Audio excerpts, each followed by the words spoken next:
नमस्कार, मैं हूं आपके साथ मोनिका गुप्ता। आप देख रहे हैं खबर एक्सप्रेस। बुलेटिन की शुरुआत करेंगे इस वक्त की बड़ी खबर के साथ। इटावा से बड़ी खबर आ रही है। दंपत्ति पर गिरी आकाशीय बिजली। बिजली गिरने से पति पत्नी घायल हुए। घायलों को अस्पताल में भर्ती कराया गया। पत्नी की हालत गंभीर बताई जा रही है। खेत में चारा काटते समय हुआ ये हादसा। खेड़ली बोरदा गांव का ये मामला बताया जा रहा है। इस वक्त की ये बड़ी और अहम खबर। इटावा से दंपत्ति पर आकाशीय बिजली गिरी। बिजली गिरने से पति पत्नी घायल बताए जा रहे हैं। घायलों को अस्पताल में भर्ती कराया गया है और पत्नी की हालत गंभीर बताई जा रही है। खेत में चारा काटते समय ये हादसा हुआ। इटावा से इस वक्त की बड़ी खबर। दंपत्ति पर गिरी आकाशीय बिजली।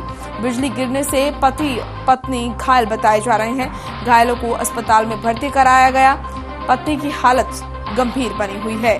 खेड़ली बोरदा गांव का ये मामला बताया जा रहा है। इस वक्त की ये बड़ी और अहम जानकारी आपके सामने इटावा से, जहां पर दंपत्ति के ऊपर आकाशीय बिजली गिरने से दोनों घायल बताए जा रहे हैं। पत्नी की हालत गंभीर बनी हुई है। अस्पताल में इनका इलाज चल रहा है। खेड़ली बोरदा का ये मामला बताया जा रहा है। इस वक्त की बड़ी और अहम जानकारी। दंपत्ति पर गिरी आकाशीय बिजली। बिजली गिरने से पति पत्नी घायल। घायलों को अस्पताल में भर्ती कराया गया। पत्नी की हालत गंभीर बनी हुई है। चारा काटते समय ये हादसा हुआ। तो ये बड़ी खबर आपके सामने इटावा से।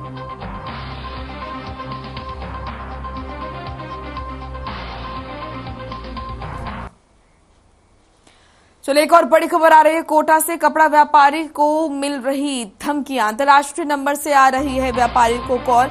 कन्हैया लाल की तरह अंजाम भुगतने की धमकी। व्यापारी ने बोरखेड़ा थाने में शिकायत दी है। पुलिस ने मामले को गंभीरता से लिया है। इस वक्त की ये बड़ी और अहम खबर आपके सामने। एक व्यापारी को मिली है जान से मारने की धमकी। कपड़ा व्यापारी को मिल रही है धमकियां। कोटा से बड़ी खबर। अंतर्राष्ट्रीय नंबर से व्यापारियों को धमकी भरा कॉल आया। कन्हैया लाल की तरह अंजाम भुगतने की धमकी मिली है। व्यापारी ने बोरखेड़ा थाने में शिकायत दर्ज करवाई। इस वक्त की ये बड़ी और अहम खबर। कपड़ा व्यापारी को मिली जान से मारने की धमकी। अंतर्राष्ट्रीय नंबर से कॉल आया व्यापारी के पास, जिसमें कहा गया कन्हैया लाल की तरह अंजाम भुगतने को लेकर। और वहीं व्यापारी ने इस मामले को लेकर थाने में जाकर शिकायत दर्ज कराई। फिलहाल पुलिस ने ये मामला गंभीरता से लिया है और इस पूरे मामले की जांच अभी जारी है।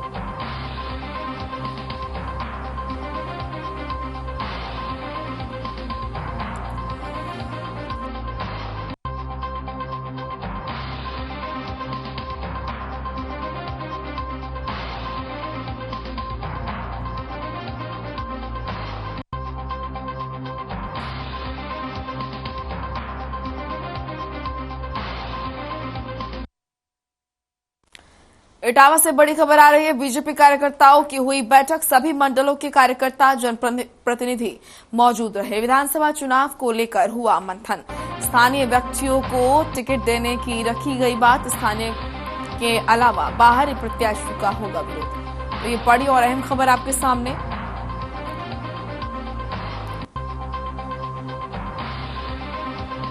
इस वक्त की ये बड़ी खबर। इटावा से बीजेपी कार्यकर्ताओं की बैठक हुई। सभी मंडलों के कार्यकर्ता जनप्रतिनिधि इस बैठक में मौजूद रहे। विधानसभा चुनाव को लेकर हुआ मंथन। स्थानीय व्यक्तियों को टिकट देने की रखी गई बात। स्थानीय के अलावा बाहरी प्रत्याशी का विरोध। और ये बड़ी खबर। बीजेपी कार्यकर्ताओं की बैठक हुई। सभी मंडलों के कार्यकर्ता जनप्रतिनिधि मौजूद रहे। विधानसभा चुनाव को लेकर इस बैठक में मंथन हुआ। स्थानीय के अलावा बाहरी प्रत्याशी को टिकट देने को लेकर विरोध इसमें हुआ। तो ये बड़ी खबर। इटावा से बीजेपी कार्यकर्ताओं की बैठक हुई। सभी मंडलों के कार्यकर्ता जनप्रतिनिधि इसमें मौजूद रहे। विधानसभा चुनाव को लेकर इस बैठक में मंथन हुआ। स्थानीय व्यक्तियों को टिकट देने की रखी गई बात। स्थानीय के अलावा बाहरी प्रत्याशी को टिकट देने पर विरोध। तो ये बड़ी और अहम खबर। इटावा से बीजेपी कार्यकर्ताओं की बैठक हुई। सभी मंडलों के कार्यकर्ता जनप्रतिनिधि इस बैठक में मौजूद रहे। विधानसभा चुनाव को लेकर इस बैठक में मंथन हुआ।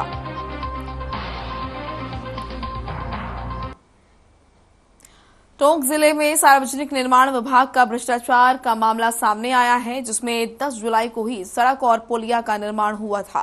कुछ दिनों बाद पुलिया में भी दरारें और सड़क पर भी गड्ढे हो गए, जिसे आपको बता दें कि जिले का सार्वजनिक निर्माण विभाग योजनाओं को पलीता लगाने में लगा हुआ है। ताजा मामला ये टोंक जिले के गांव सुनारा से सामने आया। सूरजखेड़ा तक बनी रोड का है ये मामला। रोड निर्माण 1.5 करोड़ रुपए की लागत से 4.2 किलोमीटर तक बनाया गया है। पीडब्ल्यूडी विभाग के जरिए गुणवत्ताहीन सड़क बनाई गई। घटिया निर्माण सड़क के जिम्मेदार अधिकारियों की कार्यशैली पर सवाल खड़े हो गए हैं। किसी भी मोड़ पर संकेतक नहीं लगाए गए हैं। लोगों ने घटिया निर्माण सामग्री से आक्रोश व्यक्त किया है।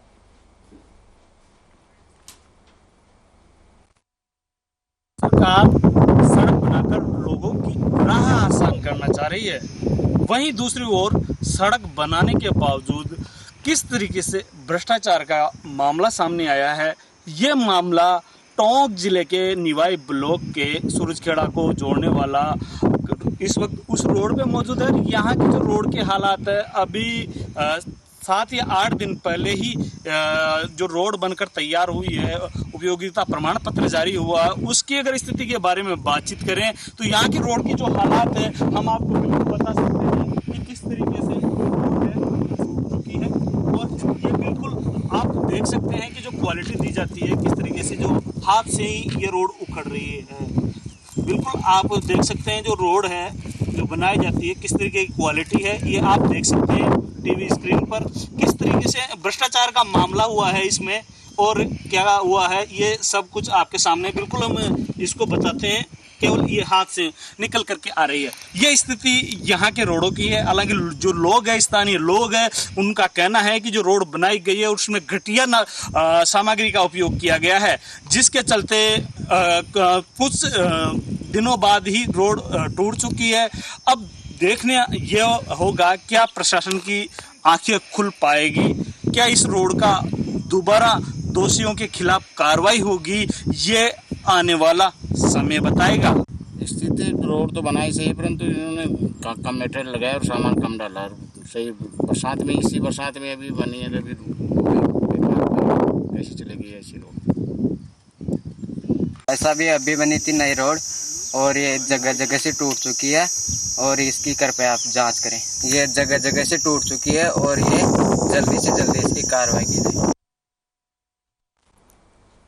पीडब्ल्यूडी के सहायक अभियंता हमारे साथ जुड़ चुके हैं रविंद्र कुमार। रविंद्र जी, ये सड़क बनी अभी कुछ ही समय हुआ है और ऐसे में जिस तरीके से जो सड़क उखड़ने लगी है और तमाम जो चीजें देखी जा रही हैं, दरारें जो है वो पड़ने लगी हैं, क्या इसको हम माने? क्या वाकई भ्रष्टाचार की भेंट चढ़ गई है क्या ये सड़क? रविंद्र जी, क्या आप तक आवाज पहुंच रही है? हेलो जी हाँ बताइए जी। रविंद्र जी, अभी इस सड़क को बने कुछ ही समय हुआ है और ऐसे में सड़क का जो मटेरियल है वो उखड़ने लगा है, दरारें जो है वो पड़ने लगी है, इसको हम क्या माने? क्या सही जो मटेरियल है वो इस्तेमाल नहीं हुआ? नहीं मैम, ऐसे तो कोई बात नहीं है जी। ना कहीं गड्ढे हैं ना कहीं उखड़ रही है जी। टीवी पे हम दिखा रहे हैं जो दरारें हैं वो वहां पर पड़ रही हैं, तो इसको लेकर कब तक जो है काम किया जाएगा? कोई भी हादसा यहाँ पर हो सकता है। साइड से जो मटेरियल है वो उखड़ रहा है सड़क के। नहीं ऐसा कुछ भी नहीं उखड़ रहा मैडम साइड पे से, और ना हादसा होने की आशंका वहाँ पे। रविंद्र जी, लेकिन तस्वीरें जो दिखा रही हैं, तस्वीरें जो बता रही हैं, उसको तो आप नहीं झुटला सकते ना। तस्वीरों में आप देखिए। नहीं, उस पुलिया के पास से थोड़ा सा हल्का सा जो डैमेज हुआ है पोर्शन ड्रेन कट के हिसाब से वो हुआ है, और जो बता रहे हैं कि एकदम उखड़ रही है, जगह जगह से खड्डे हो गए, वो एकदम तथ्यात्मक नहीं है। तो अगर ऐसा हो रहा है, अगर पुलिया के पास ये तमाम चीजें हो रही तो क्यों हो रही है? क्यों मटेरियल उखड़ रहा है वहां से? पुलिया के साथ वहाँ रेनकट्स हो रहे हैं, बरसात है, पुलिया के ऊपर स्लोप होता है, तो दोनों तरफ से पानी जाता है ऊपर की तरफ से, क्योंकि ऊपर तरफ फिर दीवार होती है तो दोनों साइडों से पानी निकलता है। तो पानी निकलता है तो रेनकट हो जाते हैं मिट्टी के अंदर। अच्छा। हो चुके हैं, इसलिए वो ठीक करवा दिया गया। तो इसको कब तक दुरुस्त कराया जाएगा? ये जो पुलिया पर दरार पड़ रही है, इसको कब तक दुरुस्त कराया जाएगा? दुरुस्त कल तक करवा दिया जाएगा। वैसे हमने आज टीम लगा दी है, जी। भेज दिए समय तक के आदमियों को, कल से ही काम कर रहे हैं वो। और जो एक दो रेन कट से उनको ठीक कर दिया गया है। चलिए, शुक्रिया आपका हमारे साथ जुड़ने के लिए। कजोड़ गुजर हमारे साथ जुड़े, हमारे सहयोगी। कजोड़, हमने जब अभियंता से बातचीत की तो उनका कहना है कि किसी भी तरह की कोई भी यहाँ पर लापरवाही या फिर गलत मटेरियल जो इस्तेमाल नहीं हुआ है सड़क बनाने में, और सिर्फ पुलिया के पास इस तरह की चीजें देखी गई हैं जिनको दुरुस्त कराया जाएगा जल्द ही। जी बिल्कुल लक्ष्मी, बता दूं जो तस्वीरें हम अपने दर्शकों को दिखा रहे हैं इसमें बाकायदा सच्चाई है, मौके का ग्राउंड है, और हमने जाकर तहकीकात की है। वही लोगों की लगातार शिकायत मिल रही थी, जिसके बाद मौके पे जाकर देखा गया है। जो तस्वीरें हैं बाकायदा सच्चाई बयां कर रही है। हालांकि इससे आप अंदाजा लगा सकते हैं कि जो विभाग के अधिकारी है किस तरीके से मामले की लीपापोती कर रहे हैं, और जो मामला है जिसको एक रेनगट के जो बारिश के बहाव का गड्ढा बता रहे हैं, लेकिन जो तस्वीरें जो रोड पे दिखाई दे रही है वह तस्वीरें रोड बीच से बैठा हुआ है, कई जगह गड्ढे पड़े हुए हैं, ये तस्वीरें अपने सामने। जी चलिए, शुक्रिया आपका जो तमाम महत्वपूर्ण जानकारी के लिए। बूंदी जिले के लाखेरी स्टेशन के सामने चलती ट्रेन से गिरने से एक युवक घायल हो गया, जिसको इलाज के लिए कोटा एमबीएस अस्पताल में भर्ती कराया गया, जहां इमरजेंसी वार्ड में उसका इलाज चल रहा है। आपको बता दें कि युवक मुंबई से गोरखपुर जा रहा था। वहीं जीआरपी इस पूरे मामले की जांच कर रही है।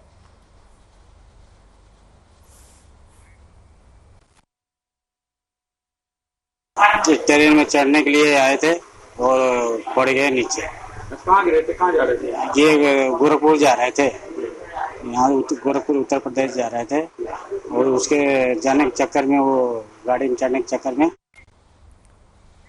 केंद्र सरकार के जरिए जीएसटी संशोधन में खाद्य कृषि जिन्सों में जीएसटी लागू होने के विरोध में शनिवार को कृषि उपज मंडी व्यापारियों ने देशव्यापी हड़ताल यहां पर रही, जिसका असर राजमंडी रामगंज मंडी में भी देखा गया। आपको बता दें कि यहां पर इस पूरे मामले में grain merchant and seeds association के आह्वान पर धान मंडी में नीलामी और अन्य कामों में व्यापारियों की हड़ताल रही। काम बंद होने से सुबह से ही यहां पर हम माल बोरियों की छप्पियों पर बैठे हुए दिखाई दिए। साथ ही कृषि उपज मंडी में सन्नाटा पसरा रहा। साथ ही शनिवार को हड़ताल और रविवार को अवकाश होने पर अब कृषि उपज मंडी सोमवार को खुलेगी। वहीं grain merchant and seeds association अध्यक्ष मुकेश धाकड़ ने बताया कि केंद्र सरकार के खाद्य सामानों और जिन्सों पर जीएसटी लागू करने से व्यापारियों के साथ साथ किसानों को भी नुकसान का सामना करना पड़ेगा।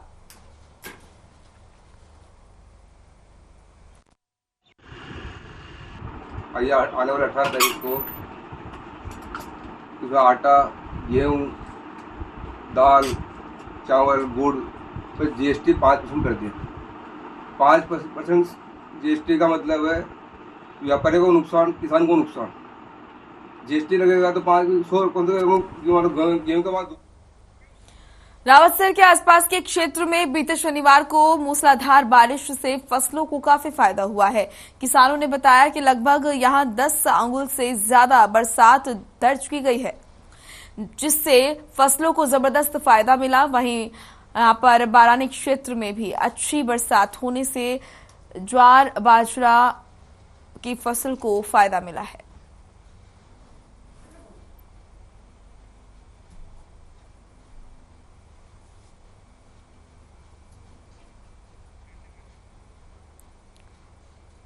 तो बारिश से फसलों को फायदा हुआ, वहीं जगह जगह जलभराव की समस्या भी देखने को मिली।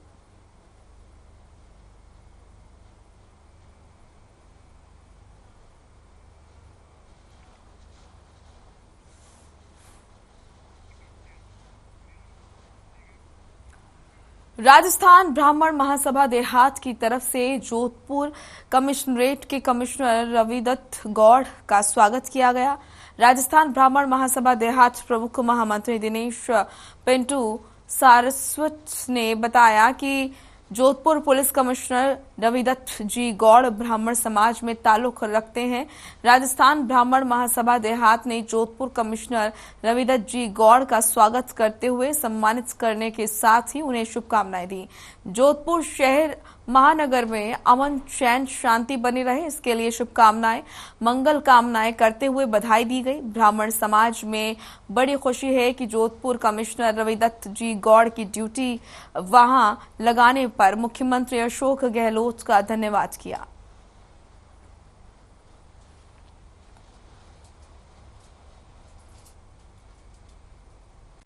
राजस्थान ब्राह्मण महासभा द्वारा जोधपुर कमिश्नर नेट के जोधपुर कमिश्नर रविदत्त जी गौड़ साहब का स्वागत किया। माला पहनाकर, साफा पहनाकर, मेमेंटो भेंट करते हुए राजस्थान ब्राह्मण महासभा द्वारा शुभकामनाएं दी। जोधपुर में अमन चैन और शांति बनी रहे और मुख्यमंत्री अशोक गहलोत साहब का भी धन्यवाद ज्ञापित किया, जिन्होंने जोधपुर शहर की जिम्मेदारी ब्राह्मण समाज के अधिकारी को सौंपी, जो पहले भरतपुर रेंज के आईजी थे और अब जोधपुर के कमिश्नर हैं।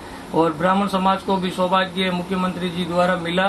ब्राह्मण समाज को जोधपुर राजसमंद के महावीर इंटरनेशनल शाखा आमेठ ने कस्तूरबा गांधी आवासीय छात्रावास में 65 बालिकाओं को सैनिटरी नैपकिन वितरण किए। इस मौके पर उपखंड अधिकारी निशा सहारण ने बालिकाओं को शिक्षा के क्षेत्र में आगे बढ़ने और सामाजिक कुरीतियों के उन्मूलन और भविष्य निर्माण के संबंध में मार्गदर्शन किया। संस्था के सदस्य मोतीलाल डांगी ने महावीर इंटरनेशनल की तरफ से किए जा रहे कई सेवा प्रकल्प से सभी को अवगत कराया। प्रिंसिपल डॉक्टर सविता आर्य ने छात्रावास की कई गतिविधियों और स्वच्छता संबंधी जानकारी छात्राओं को दी।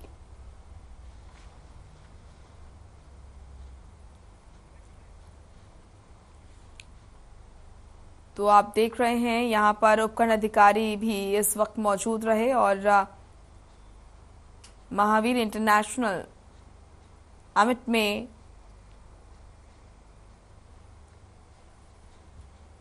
तस्वीरें आप देख रहे हैं। छात्राओं को सैनिटरी नैपकिन बांटे गए। महावीर इंटरनेशनल अमिट में बांटे गए सैनिटरी नैपकिन्स और इसी के साथ बच्चियों को जागरूक भी किया गया।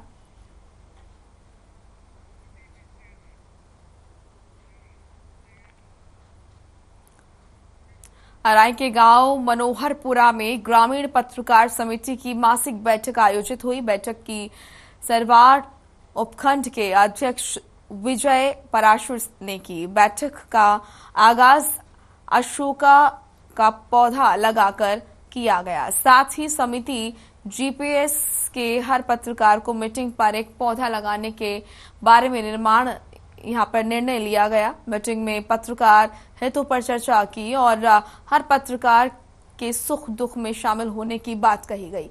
ग्रामीण पत्रकार उपखंड सरवार में 15 अगस्त को सम्मानित होने वाले पत्रकार बंधुओं का नाम चयन करने पर विचार विमर्श किया गया।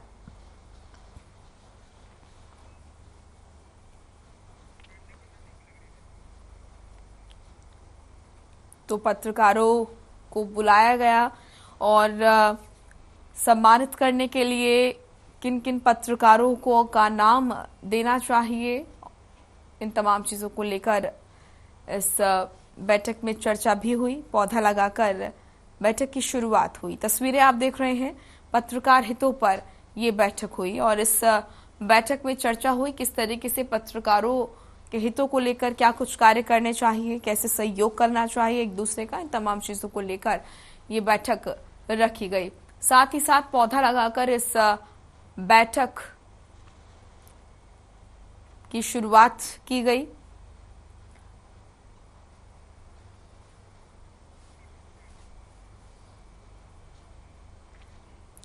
अजमेर में जटिया समाज प्रतिभा सम्मान समारोह का आयोजन किया गया।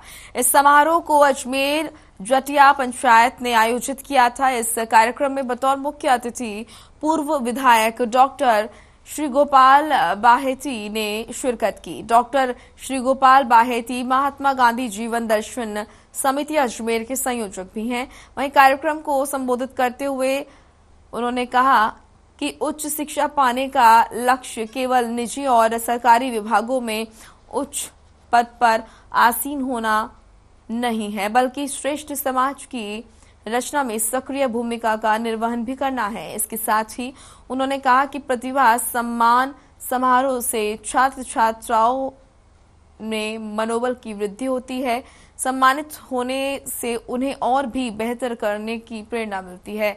इसके साथ ही उन्होंने कहा कि राजस्थान की अशोक गहलोत सरकार शिक्षा के क्षेत्र में नए आयाम स्थापित कर रही है। सरकारी अंग्रेजी मीडियम स्कूलों की स्थापना, बालिकाओं को निःशुल्क शिक्षा और कॉपी किताब और ड्रेस, मिड डे मील, छात्रों को दूध वितरण, प्रतिभावान छात्रों को साइकिल, स्कूटी और लैपटॉप का वितरण कर प्रोत्साहित कर रही है। साथ ही उन्होंने कहा कि हाल ही में राजस्थान सरकार ने प्रतिभावान छात्र छात्राओं को प्रतियोगी परीक्षा की तैयारी के लिए बेहतर व्यवस्था करने के प्रयास किए हैं, जिससे वो अपने परिवार, समाज और प्रदेश का नाम रोशन कर सकें।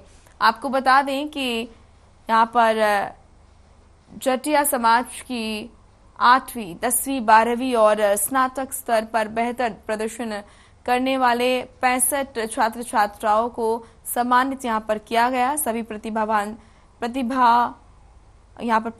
को स्कूल बैग, स्मृति चिन्ह, प्रमाण पत्र और यहाँ पर स्टेशनरी किट देकर सम्मानित किया गया। और इस अवसर पर जवाहर फाउंडेशन के प्रभारी शिव कुमार बंसल ने कहा कि जवाहर फाउंडेशन के संस्थापक अध्यक्ष रिजू झुंझुनवाला के बेटी बचाओ बेटी पढ़ाओ कार्यक्रम के अंतर्गत निर्धन, असहाय और जरूरतमंद छात्र छात्राओं को प्रोत्साहन करने के लिए हर संभव सहायता उपलब्ध कराई जा रही है।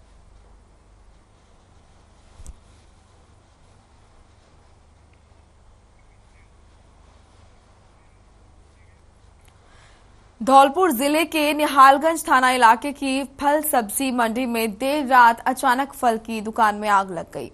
आग लगने के कारणों का पता नहीं चल पाया है। यहाँ पर आग की लपटों को देखते आग की लपटें आधा दर्जन और फल की दुकानों को अपनी चपेट में ले लिया।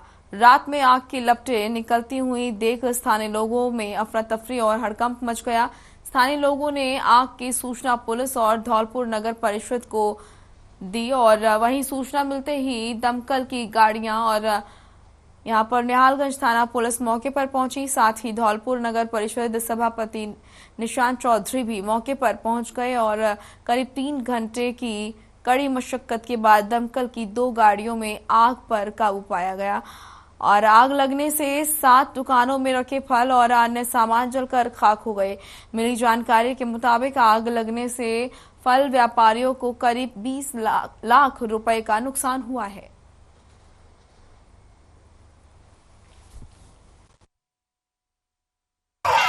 सर, धौलपुर फ्रूट मंडी के अंदर जो आग लगी है उसकी पता नहीं शॉर्ट सर्किट से लगी है, किस वजह से लगी है और इसमें कैसे लगी है ये कंफर्म नहीं हो सकता है। रात का समय है, दुकानों के अंदर स्टॉक बहुत था, क्रेटों का स्टॉक बहुत था। नुकसान की कोई लिमिट नहीं है, अनलिमिटेड लाखों में नुकसान हुआ है, बड़ा नुकसान हुआ है। और इसमें हमारी प्रशासन की वजह से बहुत प्रशासन की मदद मिली, फायर ब्रिगेडों की मदद मिली, नगर परिषद की बहुत सारी मदद मिली। चेयरमैन साहब खुद मौजूदगी में रात को आ गए यहाँ पर। हमारी ये फल मंडी धौलपुर में है, तो यहाँ पे अचानक ही आग लगी। आग लगने का कोई कारण नहीं पता लग पाया है और यहाँ पे लाखों रुपए का नुकसान हो गया और प्रशासन ने भी काफ़ी सहयोग किया है और यहाँ के जो निवासी, कॉलोनी निवासी हैं, उनका भरपूर सहयोग रहा है। और हमारे नगर परिषद जो चेयरमैन साहब हैं वो यहाँ पे भी आए हुए हैं, उन्होंने सारा जायजा देखा है और पूरी मदद की है उन्होंने। और नगर परिषद की दमकल गाड़ियाँ आई हैं, उन्होंने अब आग पर काबू पा लिया है। फिलहाल तो इस टाइम तो यही है।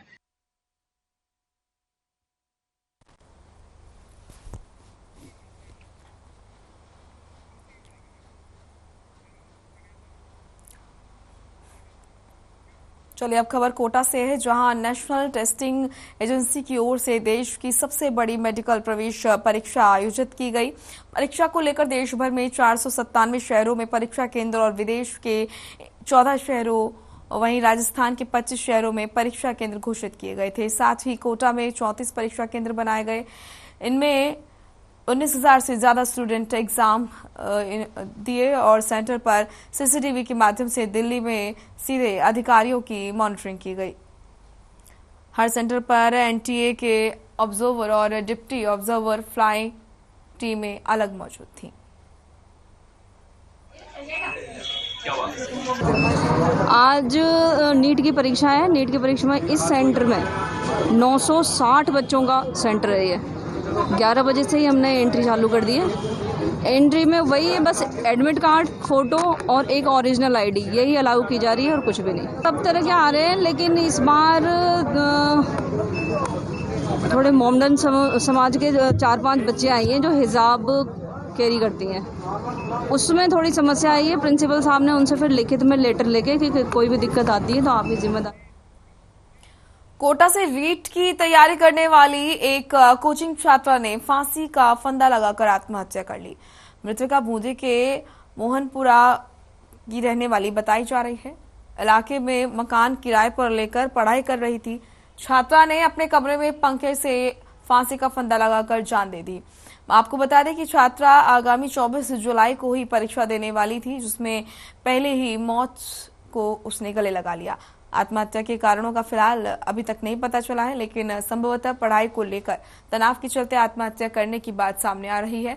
महावीर नगर थाना पुलिस ने शव को एमबीएस अस्पताल की मोर्चरी में रखवाया। बूंदी से कोटा पहुंचने के बाद परिजनों की मौजूदगी में मृतका के शव का पोस्टमार्टम करवाया जा रहा है। वहीं परिजनों का रो रो कर बुरा हाल है। फिलहाल महावीर नगर थाना पुलिस पूरे मामले की जांच कर रही है।